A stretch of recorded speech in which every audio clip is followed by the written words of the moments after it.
వృశ్చిక రాశి వారికి ఈ వారంలో ఏవైనా నూతన కార్యక్రమాలు చేపట్టే అవకాశాలు ఉన్నాయండి? అలాగే ఉన్నాయి. అయితే 4 గ్రహాలే సహకరిస్తున్నాయి. అందులో ఏలినాటి శని దోషం కూడా మిళితమే ఉన్నది. దోషంలో సహకరించే గ్రహాలను చూసినట్లయితే ధనస్థానంలో బుధుడు, లాభంలో గురువు, తృతీయంలో శుక్రుడు, దశమంలో రాహువు. అనుకున్న పనులు సకాలంలో పూర్తవుతాయి. అయితే గెలుపోటములు సర్వసాధారణం అన్న సూక్తిని దృష్టిలో పెట్టుకొని ముందుకెళ్ళాలి.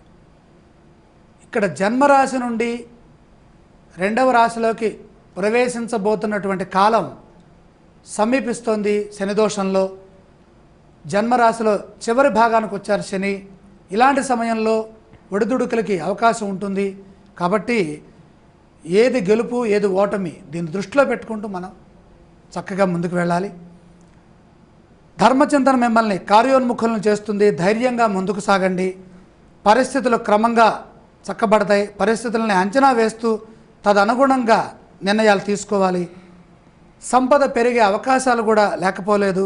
భూగృహ వాహన విషయాలు, ఆ యోగాలు, వాటి పనుల్లో అవసరాలను దృష్టిలో పెట్టుకొని కాలాన్ని దృష్టిలో పెట్టుకొని ముందుకు సాగండి. సాహసోపేత నిర్ణయాలు చాలా వరకు శక్తినిస్తాయి, అవసరమవుతాయి. తోటివారితో సంప్రదిస్తూ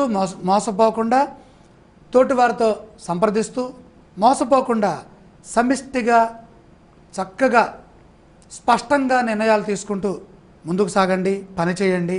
ఆరోగ్యంపై శ్రద్ధ వహించండి. ఒత్తిడిని జయించండి. ఈ రాశి వారు పఠించవలసిన స్తోత్రాలు ఏవండి? ఇలాంటి సమయంలో ఆదిత్య హృదయం చదువుకోవాలమ్మా. ఆలయ సందర్శన క్రమంలో ఏ దేవీ దేవతలను దర్శించాలంటారు? బిల్వపత్రములతో పరమేశ్వరుణ్ణి ఆరాధించి, అంటే బిల్వపత్రాలతో పూజ చేసి ఆ బిల్వపత్ర సహితుడైనటువంటి ఈశ్వరుణ్ణి దర్శించాలి. ఈ రాశి వారు చేయవలసిన దానాలు ఏవండి? ఇక్కడ 4వ రాశిలో కుజగ్రహ ప్రభావం కనపడుతోంది కాబట్టి కుజప్రీతిగా కందులు